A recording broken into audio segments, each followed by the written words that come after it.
As mayor of the city of Belleville, I do not have time to interfere in his office. The only time I raise a question, or any time when my staff comes to me, I have to make sure that if the city of Belleville potentially is being put in a liability situation, the buck stops with me. If we're going to get sued and be put in harm's way of having responsibility for releasing personal identity information, etc., because somebody didn't properly take the time to redact it, or didn't take the time to have a conversation about what should be scanned and what shouldn't be. I don't pretend to be the city clerk. I have never opposed transparency. I'm not trying to interfere in Dallas Cook's job. I wish he'd come to work every day and do his job. And if you talk to anybody and they're being honest, he's not here half the time. Now, I've avoided that topic for a long time because I have a lot of things going on in the city that I'm responsible for. I take this job very seriously.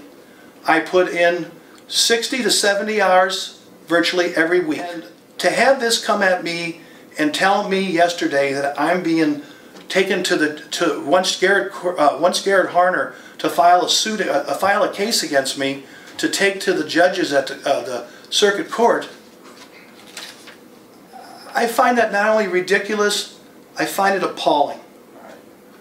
And I'm totally disappointed that this young man can have these kind of outrageous outbursts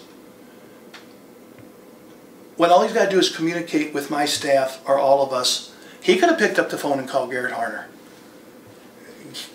Garrett's never not returned a call to a city official, elected official. We do not need to make this a personal, you've seen this, right? We do not need to make this a personal campaign. Now, the fact that he chooses to run for an election in November, that's his business. But don't turn his daily office into a campaign, whatever it is. Right. It's not right. Now he wants a judge to deal with me, and I have done nothing wrong but uphold the oath I've taken, and that's to make sure that the city of Belleville's residents and its employees are not inappropriately represented or have their personal information put on some website just because they want to be quick and dirty about loading stuff up and bragging that they're transparent.